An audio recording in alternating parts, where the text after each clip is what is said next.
아니 진짜 도대체 이렇게 운영을 하는 이유를 진짜 모르겠어요. 진짜 대한민국 시험공화국이죠. 아니 시험 잘 보지 않으면 할 수 있는 게 아무것도 없어요. 이거 진짜 뭔가 잘못된 거 아닙니까?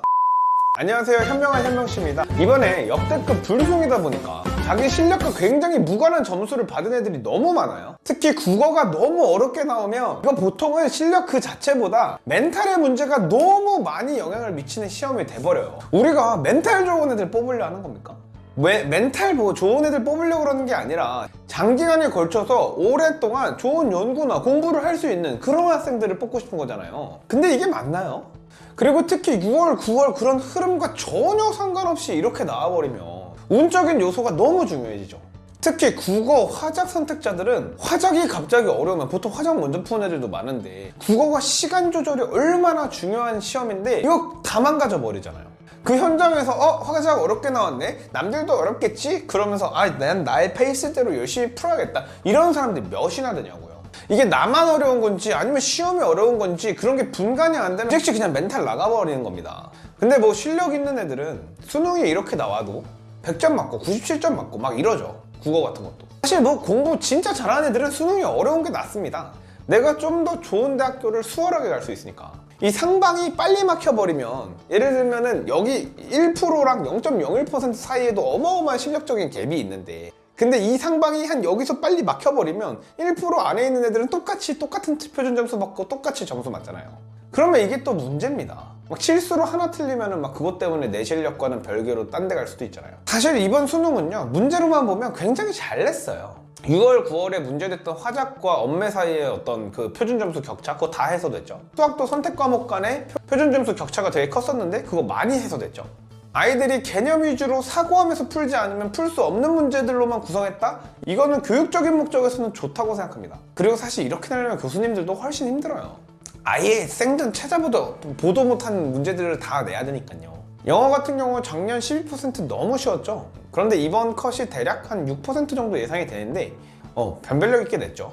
근데 그래도 이렇게 되면은 진짜 불만이 많이 생길 수밖에 없어요. 이런 수능이 진짜 쓰레기라는 이유는 불수능이어서 그러고 물수능이어서 그러고 그런 게 아니고 이게 수능이라는 게 일회성 운빨 게임이라는 거예요. 이게 문제예요. 누구는 쉬운 수능에 유리할 거고 누구는 어려운 수능에 유리할 거예요. 수학 잘하고 국어 잘하고 영어 잘하는 애들 그때그때 다른데 뭐 언제는 수학 어렵고 언제는 국어 어렵죠. 또 그날의 바이오 리듬에 따라서 컨디션이 얼마나 좌우됩니까? 이 시험이 컨디션이 제일 중요한데 365일 중에 하루 그 사람의 1년은 물론이고 평생의 성취가 평생의 이 사람의 능력이 그 하루에 결정된다는 게 얼마나 웃겨요. 뭐 마음 먹어서도 서울대 출신이면 신뢰를 해. 왜 그래 도대체. 20년이나 딴 일을 하면서 했는데 서울대 나오고 연구대 나왔다. 그럼 오오오 저 사람은 뭐가 있나 보다. 뭐가 있긴 뭐가 있어. 그냥 그날 수능 한번 잘 본 거지. 옛날 사람들 더 심하죠. 수능도 아니고 막 본고사인가 뭔가 막 그런 거 하루 그냥 잘 본 거잖아요. 한가운데 세계 각국 입시제도 연구라는 그런 타이틀의 아티클이 있어요. 그거를 보면은 이런 선다형 문제, 오지선다 이런 문제로 이런 일회성의 시험으로 학생 선발을 하는 나라가 딱 2개 있습니다. 어디게요? 맞춰볼까요? 첫 번째는 당연히 대한민국, 우리 자랑스러운 조국이고요. 두 번째는 중국입니다. 뭐 중국을 비하하려는 건 아닌데 이게 그렇게 선진적인 제도는 아니라는 거예요. 선진국 중에는 이런 제도를 택한 나라는 단 하나도 없어요. 적어도 선발적 성격의 시험을 가지려면 내가 이거 가지고 선발을 해야겠다 싶으면 미국처럼 7, 8번은 보게 해줘야죠. SAT 8번인가 보고 ACT는 7번인가 보잖아요. 이렇게 여러 번 봐서 평균으로 내게 하든가 차라리 아니면 여러 번 중에서 고득점을 내게 하든가 이런 식으로 돼야 되는 거 아닙니까? 또 이 시험의 점수라는 거는 얼마나 신뢰가 안 갑니까? 수학만 해도 4점짜리가 도대체 왜 4점짜리인지 이해를 할 수가 없어요. 누구나 풀 수 있는 정답률 60%짜리도 4점이고 정답률 2%짜리도 4점이고 수학 진짜 잘하는데 계산 실수 하나로 틀린 애랑 1등급 턱걸이인데 나머지 뭐 찍어서 어떻게 잘 맞춰가지고 하나 틀린 애랑 점수가 같죠? 이거 문제 없나요? 아니 탭스나 토익 같은 다른 표준화된 시험도 있죠. 표준 점수가 나오고 이렇게 정규 분포로 그려서 그 표준 편차 사이에 점수를 뭐 어떻게 계산을 해가지고 계산식을 세워서 점수를 내는 그런 표준화된 시험, 그런 시험들은 오답률에 따라 문항의 점수 배점이 달라져요. 수학 같은 경우 30번 이런 거에 점수를 10점, 20점 준다고요. 근데 수능은 도대체 왜 난이도와 점수 간의 상관관계가 이 모양이냐고요. 그냥 문제를 낸 사람이 이게 어려울 것 같아, 이게 4점일 것 같아, 그럼 4점이야. 말이 되나요? 시험으로 선발을 하려면 학생들을 운적인 요소의 개입을 최대한 줄여야 돼요. 우리 인생이라는 게 운적인 요소를 어떻게 완벽히 배제할 수 있겠느냐마는 이 선다형 문제를 해결할 수 있는 방법, 운적 요소를 최소화할 수 있는 방법, 그런 거 굉장히 많습니다. 일단 틀리면은 마이너스 점수를 줘서 기대값을 0으로만 만들어도 찍는 애들이 많이 줄어들겠죠. 그리고 그냥 찍는 애들이랑 생각 좀 해서 두 개 중에 헷갈려서 찍는 애들이랑 얘네들 사이의 실력 격차를 드러내줄 수가 있어요. 아니면 그런 거 말고 애초에 디지털 방식으로 시험을 치러서 선지를 볼 수 있는 시간을 한정시켜 버린다거나, 뭐 예를 들면은 뭐 내가 준비됐어 이러면 누르면은 준비됐어 이러면 클릭하면은 잠깐만 선지가 보이는 거예요. 이런 방식들을 도입하면은 굉장히 많이 그런 운적인 요소들을, 실력 외적인 요소들을 배제시킬 수가 있다고요. 이런 것들을 실제로 현장에서 막 연구하시는 제가 존경하는 서울대 교수님도 계십니다. 뭐 평가원에서는 쓰지 않죠. 그래서 이런 수능 영향을 좀 줄이고 학교 생활 전반을 가지고 좀 뽑아보겠다고 학종 비율을 80%까지 올렸었죠. 그러니까 이제 그냥 부자들 재력 파티 됐죠. 누가 아는 교수님 만나, 누가 부도덕한 짓을 조금 더 잘하나, 이런 싸움 됐습니다. 애들끼리 내신 경쟁하느라 애들끼리 서로 시기 질투하고, 막 애가 공부를 잘해, 얘가 수학만 잘해, 그럼 얘를 막 싫어해. 야, 니는 딴 거 다 못하면서 수학만 잘하고 지랄이야, 막 이래요. 말이 돼요?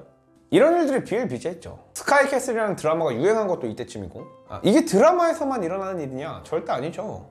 교무부장인 아빠가 답안지 빼돌려가지고 애들 전교 1등 만들었던 쌍둥이 자매 사건, 아직도 재판 중인 것 같기는 하던데 이때 일어난 거죠.